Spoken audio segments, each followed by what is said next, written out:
نحمده ونصلي على رسوله الكريم اما بعد فاعوذ باللہ من الشیطان الرجیم بسم اللہ الرحمن الرحیم۔ آج میرا آپ سے سوال یہ کہ کیا آپ کو معلوم ہے کہ وہ کون کون سے کام ہیں، وہ کون کون سے طریقے ہیں، وہ کون کون سے انداز ہیں جن کے ذریعے آپ جلد اللہ تعالیٰ کے قریب ہو سکتے ہیں، یا جو آپ کو اللہ تعالیٰ کے قریب کرنے والے ہیں؟ کیونکہ آپ سے ایک بات میں نے کہی تھی اور اس کو آپ ایک کی پوائنٹ بنا لیجئے کہ ہمیں سالوں کا نہیں، مہینوں کا نہیں، ہفتوں کا نہیں، گھنٹوں کا نہیں، لمحوں کا استعمال جاننا ہے۔ ٹھیک ہے نا؟ یہ ایک کی اسٹیٹمنٹ ہے ٹائم مینجمنٹ میں، ہمیں لمحوں کو استعمال کرنے کا سلیقہ سیکھنا ہے۔ اور پھر میں نے ایک اور بات کہی تھی آپ کو کہ صرف استعمال نہیں بلکہ بہترین استعمال سیکھنا ہے، اور بہترین استعمال کے لیے ہمیں پھر بہترین کام آنے چاہیے، معلوم ہونے چاہیے کہ بہترین کام کون سے۔ تو یہاں چند ایک مثالیں آپ کو دوں گی کہ وہ کون لوگ تھے جنہوں نے اللہ کا قرب پانے کے لیے اپنی زندگیاں بہترین طریقے پر آرگنائز کر لیں، جس سے وہ اپنے وقت سے بھرپور فائدہ اٹھا کے گئے۔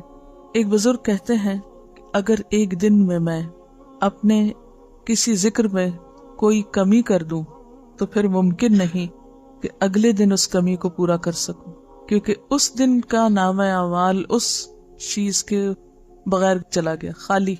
اس بات کو سمجھنے کے لیے آپ یوں کر سکتے ہیں کہ ہمارا ہر دن ایک خالی صفحہ ہے ہماری ڈائری کا جو روزانہ ہمیں ملتا ہے۔ گویا ہر روز صبح سب کو ایک خالی پیپر مل جاتا ہے شام تک کے لیے یا اگلی صبح تک کے لیے، جو اس کے اعمال نامے کا کاغذ ہے۔ ہر روز کی طرح مثلاً آج بھی آپ کو آپ کے اعمال نامے کا کاغذ ملا ہوا ہے، جس پر صبح سے لے کر رات تک کے آپ کے سارے کام ریکارڈ ہوتے ہیں، کیا کیا آپ نے سب لکھا جاتا ہے۔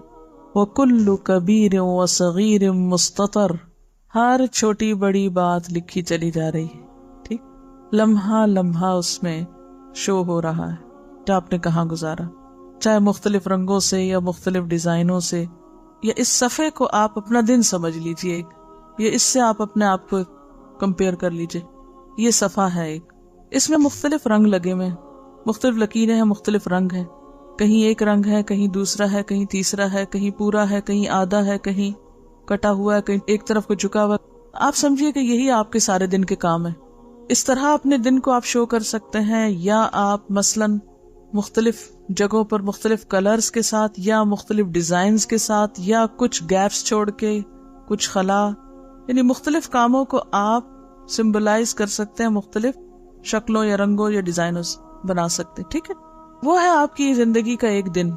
اور جو آپ میں سے آرٹسٹ ہیں وہ اسکیچ بھی کر سکتے ہیں، ٹھیک ہے، اسکیچ کر سکتے ہیں آپ۔ ہر ایک کے اوپر یہ اسائنمنٹ لازم نہیں، لیکن آپ میں سے جن کو اللہ نے صلاحیت دی ہے، میں ان سے ریکویسٹ کروں گی کہ وہ دوسروں کو سمجھانے کے لیے کوئی ایسا ایک ماڈل تیار کر لیں، ایک دن کا نقشہ بنائیں، کس میں ایک دن میں ہم جو کچھ کرتے ہیں اس کو مختلف رنگوں سے صرف شو کریں۔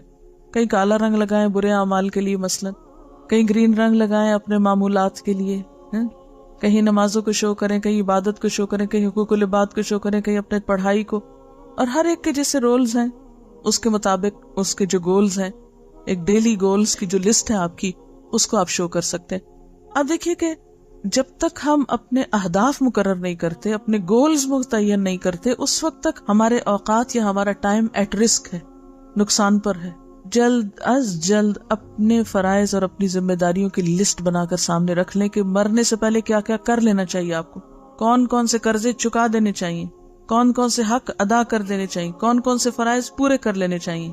اور بائی دا وے وقت کون سا ہے وہ موت کا، کیا ٹائم ہے، ٹائم لمٹ کیا آپ کے پاس، لمحے کا نہیں پتا، اس لیے اس میں تاخیر نہیں ہونی چاہیے۔ وَلْتَنْظُرْ نَفْسٌ مَا قَدَّمَتْ لِغَدٍ، ہر شخص کو اپنا آپ حساب کرنا ہے، کیا ٹاسک ہے میرے، کیا اسائنمنٹس ہیں میری، کیا ذمہ داریاں ہیں میری، کیا فرائض ہیں میرے، کیا امنگیں ہیں، کیا آرزویں ہیں، کیا گولز ہیں، اہداف ہیں، زندگی میں کیا کرنا چاہتی ہوں۔ تو سب سے پہلے تو قرض اور فرض کی لسٹ بنائیے، مجھ پہ فرض کیا ہے، مجھ پہ قرض کیا ہے، یعنی ذمہ داری کیا ہے۔ پھر اس کے بعد آپ مزید کیا چاہتے ہیں، خواہشات کی لسٹ بنا لیں، امنگیں، آرزویں، ٹھیک ہے نا، ان کی آپ لسٹ بنا لیں۔ اچھا، پھر کچھ چیزیں تو سالوں میں ہوگی، ٹھیک، مثلاً عبداللہ بسفر ایک بہت اچھے قاری ہیں، ان سے کسی نے پوچھا کہ تم کیا کرنا چاہتے ہو زندگی میں، جیسے ہمارے یہاں بچے کہتے ہیں ہم پائلٹ بنے گے، کوئی ڈاکٹر بنے گے، تو ان سے کسی نے پوچھا کہ تم کیا کرو گے، تو ان کا میں اپنی زندگی میں 1 ملین لوگ حافظ بناؤں گا۔ ملین جو 10 لاکھ ہوتے ہیں۔ اب یہ تو نہیں ہو سکتا کہ کوئی اگر یہ گول بنائے اور وہ کہ کل میں اپنا گول پورا کر لوں، یہ نہیں ہو سکتا۔ کچھ گولز ایسے ہیں جو آپ کی زندگی کے ساتھ لمبی عمر تک چلیں گے، اگر آپ کو اللہ نے لمبی زندگی دے دی، ڈیپینڈ کرتا ہے، تو اللہ کی مرضی، ہمارے ہاتھ میں تو کچھ نہیں۔ کچھ آپ کے گولز ایسے ہیں کہ جو شارٹ ٹرم ہوتے ہیں، کم وقت کے لیے ہوتے ہیں، تو یہ بھی آپ کو پھر دیکھنا ہوگا۔ پھر ایک اور حیثیت سے کہ جو آپ کے رولز ہوتے ہیں اسی کے مطابق آپ کے گولز ہوتے ہیں۔ آپ کا رول کیا ہے؟ مثلاً ایک سب سے اہم رول اس وقت آپ کا کیا کہ آپ ایک طالب علم ہیں، ٹھیک ہے؟ آپ کے اور بھی رولز ہو سکتے ہیں، مثلاً آپ ایک بیٹی ہیں، آپ ایک بیوی ہیں، آپ ایک ماں ہیں، آپ ایک مثلاً ڈاکٹر ہیں، کچھ بھی ہیں، اس کے مطابق آپ کو اپنے گولز جو ہیں وہ متعین کرنے ہیں۔ اگر آپ اپنے طالب علم ہونے کی حیثیت سے اپنے گولز متعین کر لیں کچھ، کہ آپ کو ہر روز کیا کیا کام کرنا ہوتا ہے، اس کی ایک لسٹ ہونی چاہیے آپ کے پاس، کہ میرا ڈیلی ہوم ورک یہ ہے، میرا روز کا کام یہ ہے، ان گولز میں اضافہ بھی ہوتا چلا جائے گا، ٹھیک ہے نا؟ تو وہ اگر آپ کے سامنے ہوں گے گولز، تو پھر اس کے بعد آپ دیکھتے جائیں کہ آپ ان میں سے کیا کیا کر رہے ہیں، کیا کر سکتے ہیں، کیا نہیں کر سکتے، ابھی کتنا کام آپ نے کرنا ہے۔ تو ان گولز کو بھی آپ اپنے اس کلر کے ساتھ شو کر سکتے ہیں، ٹھیک ہے نا؟ مختلف کلرز کے ساتھ کہ یہ آپ کے ہائی امنگیں ہیں اور امیدیں ہیں جو آپ۔ اچھا، پھر آپ کے کچھ معمولات ہوتے ہیں دن کے، جیسے صبح شام کے آپ ذکر کرتے ہیں، نماز کے بعد کا ذکر کرتے ہیں، وغیرہ وغیرہ، جو آپ کو کرنے چاہیے۔ اب کیا ہے، آج کے دن آپ نے مثلا صبح شام کی دعائیں کوئی نہیں پڑھی فار ایگزامپل، یا فجر کی نماز کے بعد کے اذکار نہیں پڑھے، وہ کیا ہوا؟ خالی خانہ چھٹ گیا۔ اب کل کے دن آپ کہیں اچھا میں کل پڑھ لوں گی نا، کیا ہوا آج نہیں پڑھی تھی؟ وہ آج یہ ہو گیا تھا، وہ ہو گیا تھا، یہ تھا، وہ تھا، کوئی اس پہ الزام لگایا، کوئی اس کو بلیم کیا، کوئی کسی پہ ذمہ داری ڈالی، اور کام کوئی نہ کیا۔ اب یہ جو آج کی آپ کی شیٹ ملی تھی نا، زندگی کا آج کا کاغذ آپ کا ملا تھا، اس میں تو رہ گیا خالی۔ اب یہ بزرگ یہی کہتے ہیں کہ جو میرا ایک دن کا عمل رہ گیا، میں کل اس کو پورا کر ہی نہیں سکتا، پچھلے دن کی کاغذ تو واپس چلا گیا آ کے۔ جو آج آپ کو کاغذ ملا ہے، کیا کل یہی ملے گا کہ جو خانے رنگ بھرنے رہ گئے تو ذرا آج بھر لیں بیٹھ کے؟ یہ تو نہیں ہو سکتا نا۔ اس لیے جو آج کرنا ہے نا، وہ آج ہی کرنا ہے آپ کو۔ تو جو اہم ترین عادت اللہ کے قریب ہونے کی ہے وہ کیا ہے؟ کچھ چیزوں کو جو آپ نے اپنے گول سیٹ کیے ہوئے، جو اپنی عادات ہیں، ٹھیک ہے، بہت زیادہ نہ بے شک سیٹ کریں، اتنے ہی کریں جو آپ کر سکتے، ان کو آپ نے پورا کرنا ہے۔ سستی، کمی، کوتاہی، کاہلی، غفلت سے ان کو بھولنا نہیں، چھوڑنا نہیں، اور ہو جائے غفلت تو اتنا ہی وقت محض ایکسکیوزز کرنے میں نہیں گزار دینا، کیونکہ بہت سے لوگ نمبر 1 سستی سے کام نہیں کرتے، پھر نمبر 2 غیر حقیقی وجوہات بتاتے رہتے ہیں جو سچی کوئی نہیں ہوتی، اپنے کو بھی دھوکہ دیتے ہیں، اوروں کو بھی دیتے ہیں۔ وما يخدعون الا انفسهم وما يشعرون۔ جب تک اپنے ساتھ ہم سچے نہیں ہوں گے، اس وقت تک ہم اپنے دشمن ہیں خود۔ اپنے ساتھ سچے، اپنا بھلا سوچے، کسی پہ احسان نہ کرے۔ ایک بچی میرے پاس آئی تو کہنے لگی، میں نے کسی نے لیکچر دیا تو میں نے سنا کہ جو اولاد اچھے کام کرے تو وہ اپنے والدین کے لیے صدقہ جاریہ بنتی ہے، تو پھر مجھے کیا فائدہ ہوگا؟ اگر میرے کاموں کا فائدہ میرے ماں باپ کو ہی ہونا ہے تو میرا کیا فائدہ؟ میں نہیں کرتی۔ تو ہو سکتا ہے آپ بھی یہ سوچ رہے ہوں، ہم کیوں اچھے بنے اگر ہمارے ماں باپ کو فائدہ ہونا ہے ہم سے؟ وَمَنْ جَاهَدَ فَإِنَّمَا يُجَاهِدُ لِنَفْسِهِ۔ سب سے پہلا فائدہ آپ کو خود ہوتا ہے، باقی کسی کو بعد میں ہوتا ہے۔ ایک کتاب ہے مقدمہ ابن خلدون، اس میں ہارون الرشید کے بارے میں آتا ہے کہ جب اس نے اپنے بیٹے الامین کو اس کے استاد کے سپرد کیا تو استاد کو ایک ریکویسٹ کی کہ اقرئہ القرآن، اس کو قرآن کی قرات سکھاؤ، قرآن پڑھنا سکھاؤ، وعرفہ الاخبار، تاریخ کی معرفت دو، اخبار کہتے ہیں تاریخ کو، وروّہ الاشعار، اور اس کو اشعار کی تعلیم دو یا اشعار سے مانوس کرو، وعلمہ السنن، سنت کی تعلیم دو، سنتیں سکھاؤ، یعنی زندگی میں، عام روزمرہ زندگی میں کون سا کام کیسے کرنا چاہیے نبی صلی اللہ علیہ وسلم کی پیروی کرتے ہوئے۔ وبصرہ بمواقع الکلام، وبصرہ بمواقع الکلام، بصرہ کا مطلب ہے بصیرت دو اس کو، سجھاؤ اس کو، مواقع موقع کی جمع ہے، کلام کا معنی کیا ہے؟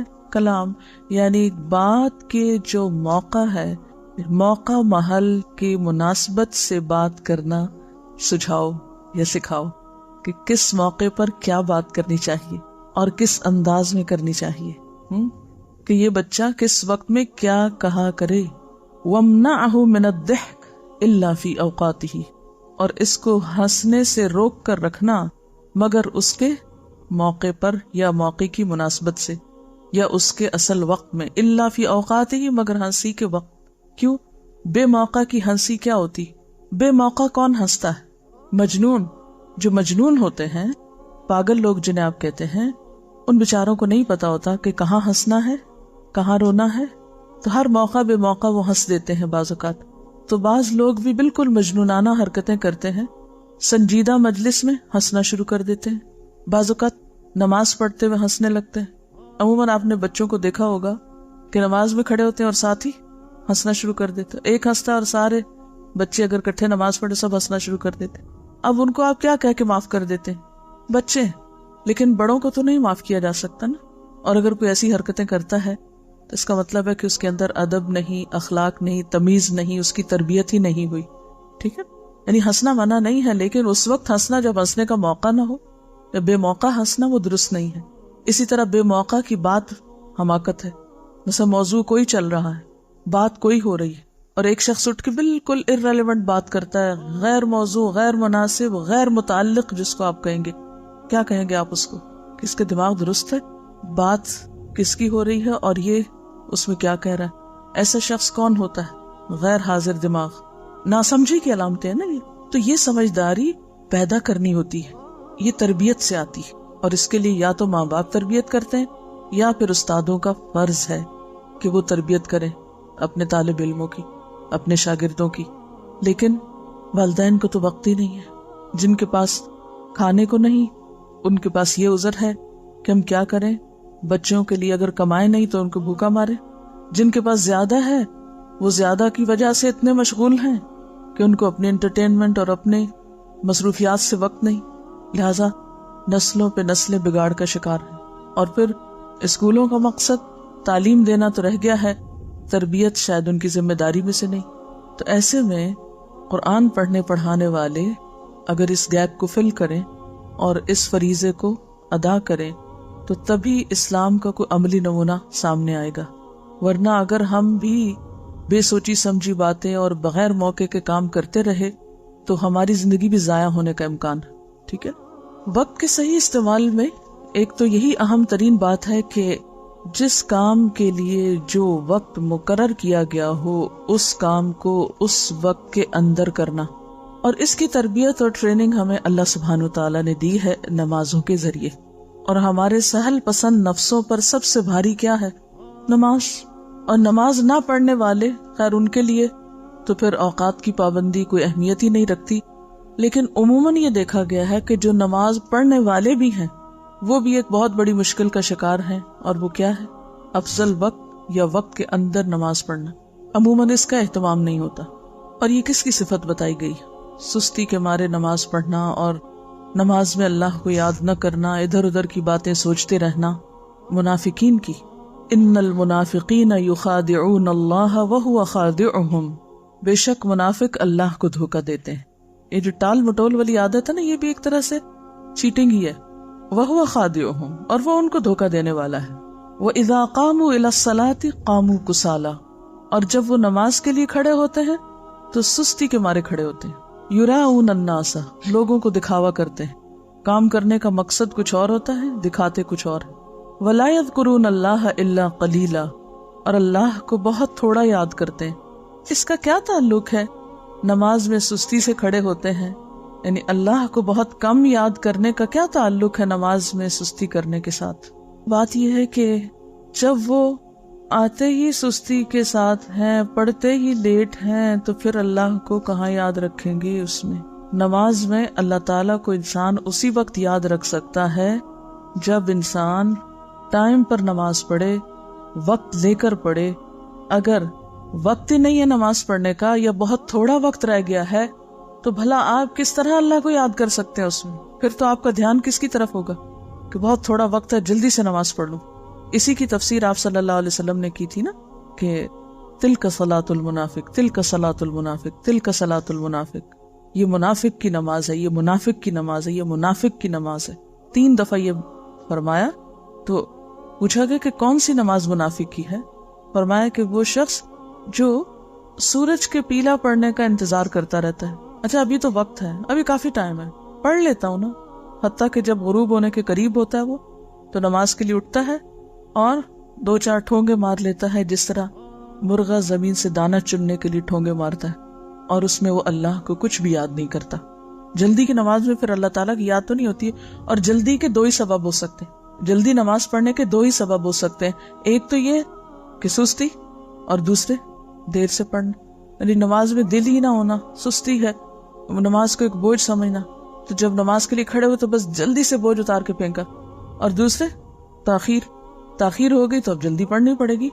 اسی لیے جو شخص اول وقت میں نماز پڑھتا ہے اس کے پاس کافی ٹائم ہوتا ہے، انف ٹائم ہوتا ہے، وہ اطمینان سے پھر نماز پڑھتا ہے، پھر اللہ کو یاد بھی کرتا ہے. اوقات کے صحیح استعمال میں اہم ترین چیز کیا ہے؟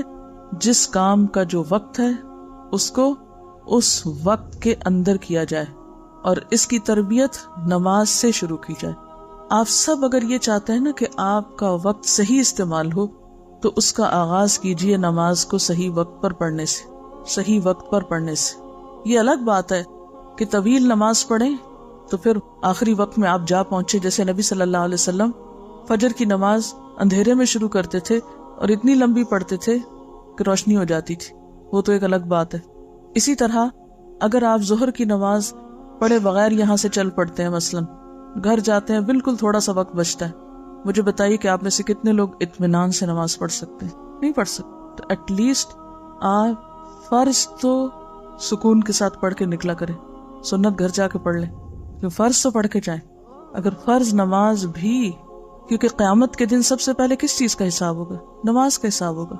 بہت سے لوگ باتوں میں لگے رہتے ہیں، ادھر ادھر وقت ضائع کرتے ہیں، اور پھر جب نماز کا وقت ہوتا ہے تو جلدی میں نماز پڑھ لیتے ہیں. تو وقت کے صحیح استعمال میں سب سے پہلے فرائض کو صحیح وقت پہ ادا کرنا. اسی طرح آپ دیکھیے روزہ ہے، روزے کے لیے اللہ تعالیٰ نے وقت مقرر کر رکھا ہے، رمضان کا مہینہ مقرر کر دیا. اگر یہ مقرر نہ ہوتا تو ہم میں سے کتنے لوگ تھے جو پابندی کر سکتے سال میں 1 مہینہ مسلسل روزے رکھنے کی. اسی سے آپ اندازہ لگائیے کہ اوقات کا مقرر کرنا کسی کام کے لیے کس قدر ضروری ہے، اور اس کے لیے آپ کو پری پلاننگ کرنی پڑے گی. یہ پری پلانڈ ہونا چاہیے. اگر آپ پلاننگ نہیں کریں گے کہ کون سا کام کب کرنا ہے تو اوقات ضائع ہوتے رہیں گے. کون سا کام کب کرنا ہے اور کب تک کر لینا ہے، مکمل کر لینا ہے. رمضان سے پہلے روزے کتنے بھاری لگ رہے ہوتے ہیں، آتے ہیں تو پھر جاتے وقت کتنی اداسی ہوتی ہے. اٹ مینس کہ ہم کر سکتے ہوتے ہیں، لیکن اگر ہمیں پابند نہ کیا جاتا نا، ہم پہ فرض نہ ڈالا جاتا، تو شاید ہم کہتے ہم تھک گئے ہیں، 1 دن چھوڑ کے 1 دن رکھ لیتے، پھر 1 دن چھوڑ کے 1 دن کرتے کرتے 2 مہینے ہو جاتے، نہ یہ کام کر پاتے نہ وہ کر پاتے. اسی لیے منافقین کے بارے میں کیا کہا گیا؟ مذبذبین بین ذالک لا الہ الا ولا الہ الا. منافقین کی ایک اور کوالٹی کیا بتائی گئی؟ کہ وہ مذبذب، ڈاواں ڈول رہتے ہیں تذبذب میں، نہ ادھر کے نہ ادھر کے. تو جو شخص بھی اس طرح زندگی گزارے کہ اس کی زندگی تذبذب میں ہو، نہ ادھر کا ہو نہ ادھر کا، وہ کس کام میں ایکسل کرے گا؟ وہ کس چیز میں ایکسل کرے گا؟ کس چیز میں وہ آگے جائے گا؟ اور یاد رکھیے آخرت میں جو آپ کا مقام ہے نا، اس کی ایک جھلک ہی آپ کی دنیا کی زندگی ہے. جس طرح یہاں زندگی گزار رہے ہیں نا، جس درجے میں خیر بھلائی نیکی کے جس درجے میں آپ یہاں کھڑے ہیں، اپنی عبادات میں، اخلاق میں اور باقی معاملات میں، قیامت کے دن بالکل اسی کا دوسرا حصہ آپ کو دیا جائے گا. اور اگر آپ نے اپنے اوقات یہاں ضائع کر دیے نا، اور اپنے اوقات سے صحیح طور پر فائدہ نہیں اٹھایا، اپنے فرائض کو اعلیٰ درجے میں ادا نہیں کیا، تو کل قیامت کو کس بات کا اجر چاہتے ہیں آپ؟ کن بلند درجات کی بات کرتے ہیں؟ جب کرنے کا وقت تھا اس وقت تو کچھ اور کرتے رہے، جب نیکی کے کام کرنے کا وقت تھا اس وقت میں تو ادھر ادھر کے شغل کرتے رہے. اب آگے قیامت کے دن کہ ہمیں جنت کے اعلیٰ درجات چاہیے، یہ کیسے ممکن ہے؟ تو بات یہ ہے کہ ہم کام کر سکتے ہیں، صرف نفس کو ڈھیل دیتے ہیں، لمبی لمبی آرزویں باندھتے ہیں، آج کا کام کل پہ ڈالتے ہیں، اور پھر کچھ بھی نہیں کرتے سوائے حسرت و یاس کے. پھر ہاتھ کیا آ سکتا ہے؟ تو ایک بات یہ کہ اپنے آپ کو ڈھیل نہ دیا کریں. اچھا کر لوں گی، پھر کر لوں گی، پھر کیا ہوا؟ نہیں، خود کو ایک کے بعد ایک چیز میں پابند کریں، باندھیں، روکیں، کھینچیں کہ نہیں یہ تو کرنا ہی کرنا ہے. مثلا بچوں کے ساتھ آپ دیکھیں کہ مائیں کتنی جد و جہد کرتی، ان کا جی چاہتا ہے ہوم ورک کرنے، کتنے بچے ہیں جو خود آ کے خوشی سے اپنے کرسی میں سے بیٹھ کے ہوم ورک کرتے ہیں، پکڑ پکڑ کے، کھینچ کھینچ کے، اور پھر جب عادت ہو جاتی ہے تو اگلے سالوں میں کیا ہوتا ہے، پھر کہنا نہیں پڑتا۔ تو کوئی بھی اچھا کام ہو، نیکی کا کام ہو، خیر اور بھلائی کا کام ہو، شروع میں آپ کہیں گے نہیں یہ تو ہو ہی نہیں سکتا، میرے لیے تو ناممکن ہے، میں نہیں یہ کر سکتی، میرے بس میں نہیں ہے۔ لیکن اگر آپ واقعی ارادہ کر لیں تو سب کچھ بس میں ہے، ہو سکتا ہے، کر سکتے ہیں اور کر جائیں گے، اور یہ کام آپ کو اپنے لیے خود ہی کرنا پڑے گا۔ اس کے لیے آپ اپنے نیکی کے کام، خیر اور بھلائی کے کاموں میں اوپر جانے کے لیے ٹارگٹ رکھا کریں۔ کیسے؟ مثلاً آپ اس کو ایک پہاڑ کے اوپر چڑھنے سے تعبیر کریں یا اس سے تشبیہ دیں۔ آپ اپنے ٹارگٹ رکھیں، اچھا مجھے اتنی دیر میں یہاں تک پہنچ جانا چاہیے۔ جیسے کبھی آپ اگر سفر کر رہے ہوں، مثلاً گاڑی پہ اگر سفر کر رہے ہوں، اور آپ نے نوٹ کیا ہوگا کہ آپ سوچیں اچھا کتنے مائل ہو گیا سفر، اتنے مائل، اچھا اتنا باقی، وہ مائل سٹون پہ آ بھی جاتا ہے نا کتنا باقی، کہتے میرا خیال ہے کہ 1 گھنٹہ لگ جائے گا۔ اور عموماً سفر میں ایسی گفتگویں کرتے ہیں نا، اچھا 1 گھنٹے کی بات ہے، پہنچ جائیں گے۔ اور میرا خیال ہے شاید ہی کوئی شخص ایسا ہو جو سفر کرتے ہوئے، اچھا چھوڑیے باقی جو گھر سے آتے جاتے ہیں روز، تو ہو سکتا ہے کچھ لوگوں کی عادت یہ کہ بار بار اپنی گھڑی یا گاڑی کی گھڑی دیکھتے رہتے ہوں کہ اچھا کتنے منٹ ہو گئے اور کتنا رہ گیا، آدھا ہو گیا یا کوارٹر ہو گیا یا کتنا ہو گیا، دیکھتے ہیں نا، ایک ٹارگٹ ہوتا ہے اتنی دیر میں ہم پہنچ جائیں گے۔ یہ تو آپ بندھے ہوئے ہیں نا، تو اس لیے بس اس میں آپ خود سوچتے رہتے ہیں۔ کچھ چیزوں کے ٹارگٹ آپ خود سیٹ کیا کریں، سامنے گولز رکھے کریں اپنے، اتنے دنوں میں اتنے وقت میں یہ کام مجھے کر لینا ہے اور میں کر لوں گی، ہو جائے گا، کیوں نہیں ہوگا، ہو سکتا ہے۔ انڈر ایسٹیمیٹ نہیں کیا کرے، اور اگر نہ ہونے کا ڈر ہو تو اللہ سے دعا کیا کرے کہ اللہ تعالیٰ اوقات میں برکت پیدا کر دے۔ اچھا تو بات میں یہ کر رہی تھی کہ ایک دم سے بڑے بڑے ہائی ہوپس اور ہائی گولز نہ بھی رکھیں، اگر تو چھوٹے چھوٹے رکھا کریں۔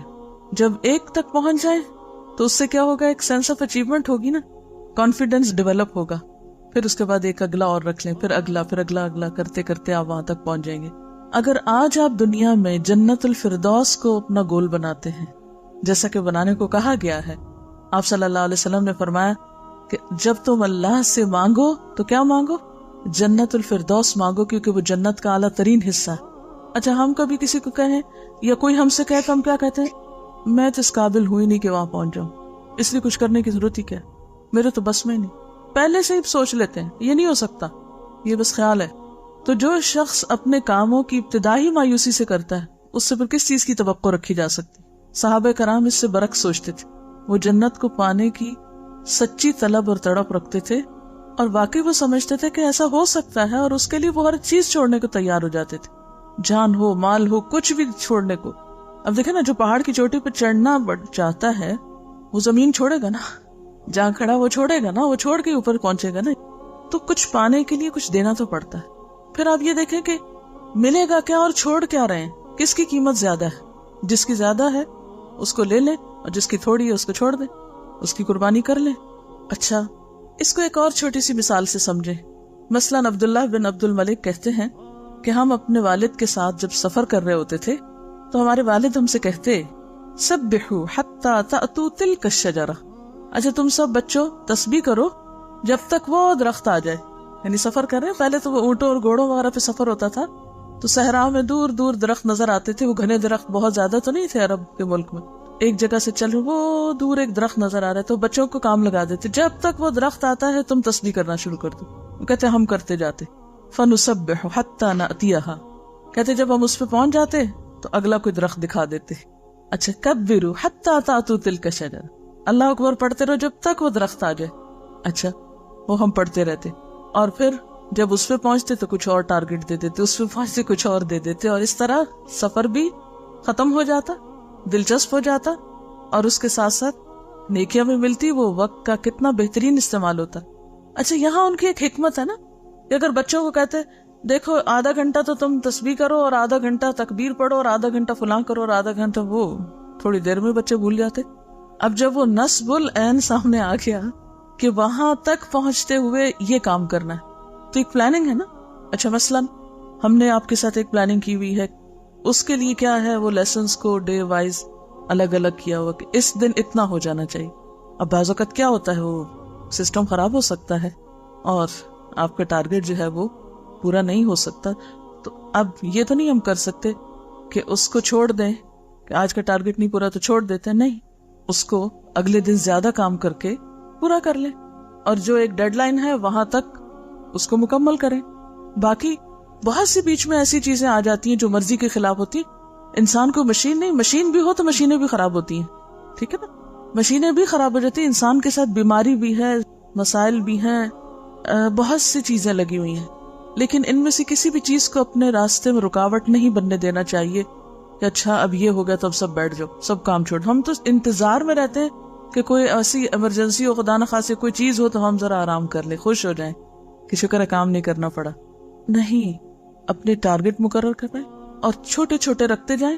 جب اس کو اچیو کر لیں تو اگلے پہ، اگلے سے اگلے پہ، اگلے سے اگلے پہ، تو انشاءاللہ آپ اس طرح اپنے اوقات کو صحیح طور پر استعمال کریں. آپ دیکھیں کہ اللہ تعالیٰ سارا سال ہم سے پابندی کراتے ہیں چھوٹے یونٹ میں، یعنی دن کے 5 حصوں میں 5 نمازیں پڑھوا کر، پھر سال میں روزے رکھوا کے، پھر اسی طرح زکوٰۃ، پھر اسی طرح حج. سب ٹائم کے ساتھ بندھے ہوئے ہیں نا. تو اپنے کاموں کو، جسے پہلے بھی میں نے کہا تھا، اپنے کاموں کو اوقات کے ساتھ باندھ دیں. بہت سے لوگ اپنا کافی وقت صرف اس میں ضائع کرتے رہتے ہیں کہ وہ اپنی مصروفیات کی کہانی سناتے رہیں. کچھ لوگوں کی عادت ہوتی ہے ہر وقت اپنی مصروفیات کی کہانی سناتے رہتے ہیں. تھوڑا سا کام کر لیتے ہیں، پھر اگلے وقت میں اس قصے کو دہراتے ہیں. اچھا پہلے میں نے یہ کیا، پھر یہ کیا، پھر یوں ہوا، پھر وہ آیا، پھر وہ گیا، پھر وہ رودات سنا کے پھر اگلا کوئی کام شروع کرتے ہیں. بولا اس کا کیا مقصد ہے؟ پھر جو کوئی کام نہیں کرتے گلٹ ہوتی ہے اندر، پھر اس کا تذکرہ کرتے رہتے ہیں. کوئی پوچھے نہ پوچھے دہرائے چلے جاتے ہیں قصہ. اپنا وقت بھی ضائع کرتے ہیں، دوسرے کو بھی سنا کے بور کرتے ہیں. تو یہ جو زبان کی حفاظت ہے لغویات سے، بیکار گفتگو سے، اس سے خاص طور پر بچنے کی کوشش کریں. اپنی گفتگو کا اگر آپ حساب کرنے لگیں گے نا تو انشاءاللہ تعالیٰ آپ کے وقت کا بہت سا حصہ جو ہے وہ بہت اچھے کاموں میں استعمال ہونے لگے گا. بہت سے لوگ زبان کی حفاظت سے مراد صرف یہ لیتے ہیں کہ جھوٹ نہ بولو، چغلی نہ کرو. وہ تو ہے ہی، وہ تو نہیں کرنی چاہیے، لیکن جو بہت کثرت کلام جو ہے یہ درست نہیں. اللہ تعالیٰ کو جو چیزیں ناپسند ہیں ان میں مال کا ضائع کرنا اور قیل و قال. قیل و قال کیا ہے؟ کہا گیا اور اس نے کہا، وہ یہ کہہ رہا تھا، یہ کہہ رہی تھی، فلاں نے یہ کہا، فلاں کا یہ قول ہے، فلاں نے یہ فرمایا، بس اسی قسم کی باتیں.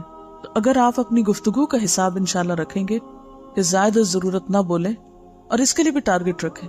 جیسے میں نے اگلے مہینے کا رکھا ہوا ہے کہ میں اپنی گفتگو میں مزید کمی کروں گی. یہ چونکہ میرا اپنا ایک ٹارگٹ ہے تو آپ کو ایک راز پاش کر رہی ہوں، اور اس کے لیے خصوصی دعائیں کرنی ہے میں نے کہ یا اللہ میری گفتگو میں صرف وہ بچے جو واقعی ضرورت ہے، اور زائد ضرورت کلام کی عادت مجھ سے چھڑا دے. کلاس میں تو چلے ٹھیک ہے، سکھانے کے لیے بولنا تو ہے، لیکن اپنا حساب خود کرنا چاہیے نا. اور ایک مشکل یہ بھی ہے، مجھے ریسنٹلی اس کا بہت زیادہ احساس ہو رہا ہے کہ کہتے ہیں نا، لقمان حکیم سے کسی نے پوچھا تھا حکمت کہاں سے سیکھی، تو اس نے کہا احمقوں سے. تو بعض اوقات انسان دوسروں کی گفتگو سے یہ سیکھتا ہے کہ کس شخص کی گفتگو میں کتنا ایسا فالتو تھا، یعنی جو آپ پہ ایک بوجھ بننے لگتا ہے. تو پھر آپ سب سے پہلے تو اپنے اندر سے وہ نکالیں.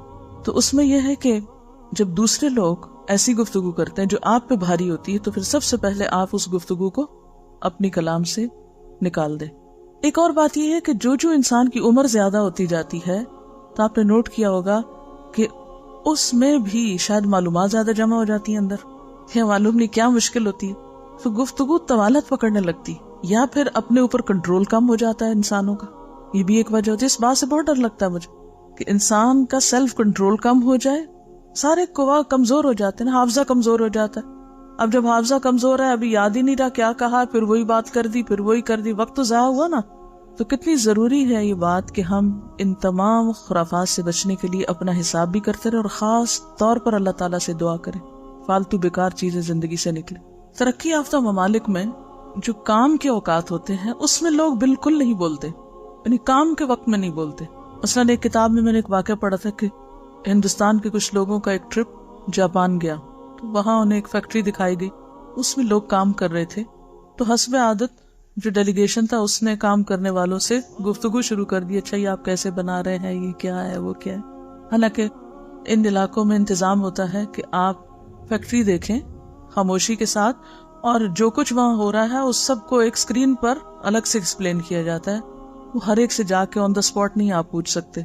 تو صاحب لکھتے ہیں جو اس میں شریک تھے کہ کسی نے کسی بات کا جواب نہیں دیا. ان لوگوں نے اس طرح ظاہر کیا گویا یہ بات ان سے کی نہیں جا رہی, کسی اور سے بات ہو رہی. اچھا اب ہوا یہ کہ جب بریک ہوئی فیکٹری میں تو وہ صاحب جو ان کی بات کا جواب نہیں دے رہے تھے وہ آئے اور انہوں نے کہا کہ اصل میں ہم کام کے اوقات میں بات نہیں کرتے, کام کا وقت کام کا وقت ہے. اچھا اس کی ٹریننگ بھی ہمیں اللہ تعالیٰ نے دی ہے. کہاں؟ نماز میں.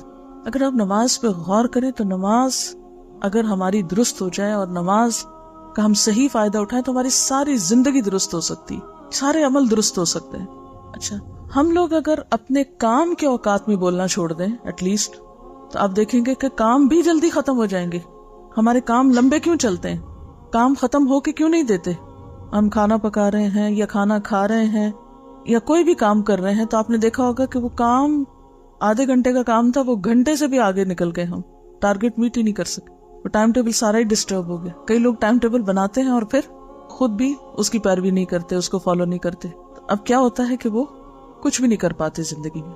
تو اس میں اگر کام کے اوقات میں مثلاً آپ نے اگر اپنے پڑھائی کے لیے جو وقت مقرر کیا نا گھر میں, آپ اس وقت میں کسی ایسی جگہ چلے جائیں جہاں آپ پھر اس ٹائم میں بات نہ کریں کسی سے. اچھا بعض لوگوں کا حال کیا ہوتا ہے, یہاں سے جاتے ہی بستہ کھول لیتے ہیں, کتاب کھول کے بیٹھ گئے, اور وہ بھی قرآن شریف.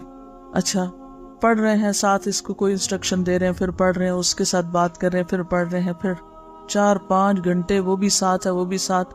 گھر والے یہ امپریشن لے رہے ہیں کہ وہاں سے کام بہت زیادہ ملتا ہے اور یہ تو سارا وقت ہی کام کرتے رہتے ہیں. آپ بھلے ان سے باتیں کریں لیکن ان کو بھی سیٹسفیکشن نہیں ہوتی کہ آپ نے ان سے کوئی بات کی, اور پڑھائی بھی نہیں ہو پاتی. تو اس کے لیے آپ کیا کر سکتے کہ جاتے ہی بستہ نہیں کھولیں, آپ جائیں, جو بھی آپ کی روٹین ہے, نماز کی, آرام کی, کھانے کی, گھر والوں کو ٹائم دینے کی, گھر کے کسی کام کی, یا کچھ بھی جو بھی ہے اسے کر لیں. اور پھر آپ مثلاً مغرب تک ایک ٹارگٹ رکھیں کہ یہ ٹائم میرا ہے گھر والوں کے لیے, کھانا پکانے کے لیے, یا جو بھی آپ کے ذمہ ڈیوٹی ہے, 2 گھنٹے ہیں, 3 ہیں, 4 ہیں, جتنے بھی آپ کو ملے اس میں وہ کر لیں. اس میں آپ کتابوں کی طرف نہ جائیں. جب اس سے آپ فارغ ہو جائیں تو پھر آپ گھر والوں کو اس پر ٹرین کریں آہستہ آہستہ. اب آپ کے پڑھنے کا وقت آ گیا ہے, اب سب یہاں سے چلے جائیں یا آپ وہاں سے نکل جائیں. چاہے ایک کمرے کا گھر ہے نا تو اس میں بھی ایک کونا فکس کریں, جگہ مقرر کریں, ٹائم مقرر کریں, اور اس ٹائم میں اپنا ٹارگٹ پورا کریں. بعض لوگ کتاب کھول کے بھی دنیا بھر کی باتیں سوچتے رہتے ہیں, پھر خیال آتا ہے اوہو, پھر شروع ہو جاتے, پھر یہ بھی وقت کا ضائع کرنا ہے. جو ٹائم مقرر کیا ہے اس کو سامنے رکھیں اور دیکھیں کہ کیا آپ کی جو ٹارگٹ تھا وہ درست تھا, کتنے منٹ میں اتنا کام ہو سکتا ہے, اسے کریں. اور اگر بیچ میں آپ بریک لینا چاہیں تو پھر اس بریک کو بھی انجوائے کریں.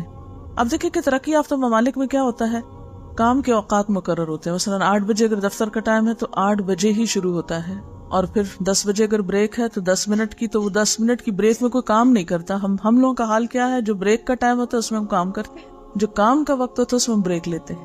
اچھا پھر اسی طرح پھر اگلا کام کا وقت ہے تو اس میں پھر یکسوئی سے کام. تو آپ کو معلوم ہے کہ ویسٹ میں گھنٹوں کے اعتبار سے پے دی جاتی, مہینے کی تنخواہ نہیں ہوتی, وہاں ہفتہ وار ہوتی ہے عموماً, اور ہفتے میں بھی ہر دن کے الگ آورز کاؤنٹ کیے جاتے ہیں.